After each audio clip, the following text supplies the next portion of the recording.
महाराष्ट्र चुनाव में इस बार के नतीजे क्या होंगे कहना मुश्किल है, लेकिन ये जरूर है कि हर चुनाव से महाराष्ट्र विधानसभा का ये चुनाव सबसे ज्यादा महत्वपूर्ण है। आखिर क्यों ये चुनाव खास है, आपको दिखाते हैं इस रिपोर्ट में।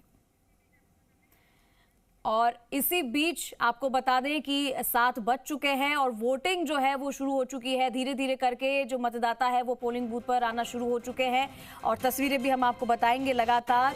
और पोलिंग बूथ पर क्योंकि सभी तैयारियां पूरी हो चुकी है महाराष्ट्र झारखंड विधानसभा चुनाव का ये रण, और 7 बज चुके हैं और अब समय है वोटिंग का। और क्योंकि दिग्गजों की साख दाव पर लगी हुई है और ऐसे में सभी पोलिंग पार्टियां भी बिल्कुल तैयार है। मतदाता पोलिंग बूथ पर पहुंचना शुरू हो जाएंगे एक एक करके। और ये तस्वीरें भी आप देखिए, लगातार हम आपको तस्वीरें भी दिखा रहे हैं। तो वहीं यूपी में भी उपचुनाव में 9 सीटों पर वोटिंग होनी है।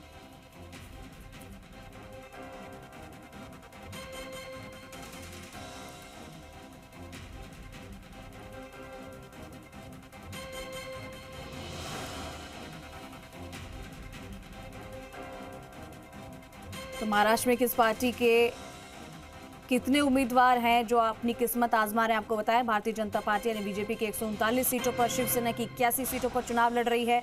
अजीत पवार के नेतृत्व वाली एनसीपी ने 59 सीटों पर अपने उम्मीदवार उतारे हैं। और विपक्षी गठबंधन की बात करें तो कांग्रेस ने 101 उम्मीदवार उतारे हैं, शिवसेना यूबीटी ने 95 और एनसीपी एसपी ने 86 उम्मीदवार उतारे हैं। 50 से ज्यादा सीटों पर दोनों शिवसेना के उम्मीदवार एक दूसरे के खिलाफ हैं, जबकि 37 निर्वाचन क्षेत्रों में दोनों पवार ने अपने प्रत्याशी उतारे हैं।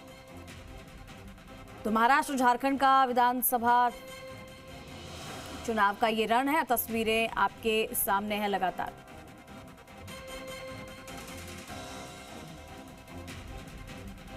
तो वोटिंग से पहले भी हमने आपको कुछ तस्वीरें भी दिखाई थी।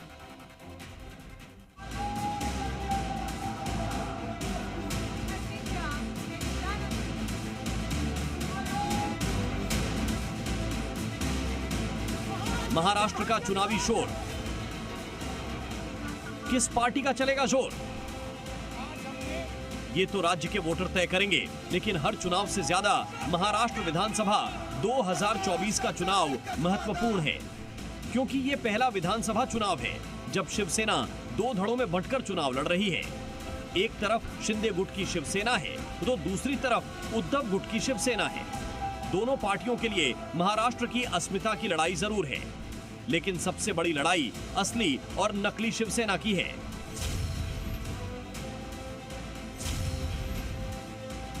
हालांकि महाराष्ट्र की सियासत में शिवसेना 2 धड़ों में लोकसभा चुनाव से पहले ही बंट चुकी है। सवाल असली और नकली का है तो 2024 के लोकसभा चुनाव के नतीजों ने इसका फैसला भी कर दिया। लेकिन राज्य की 288 विधानसभा सीटों पर हो रही वोटिंग इससे आगे पहुंच चुकी है।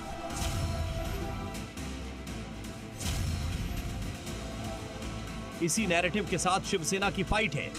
क्यों उद्धव ठाकरे अपनी पहली ही रैली में मराठी अस्मिता का एजेंडा सेट करते हुए नजर आए थे, जब उन्होंने कहा था ये चुनाव प्रेम करने वालों और धोखा देने वालों के बीच का है।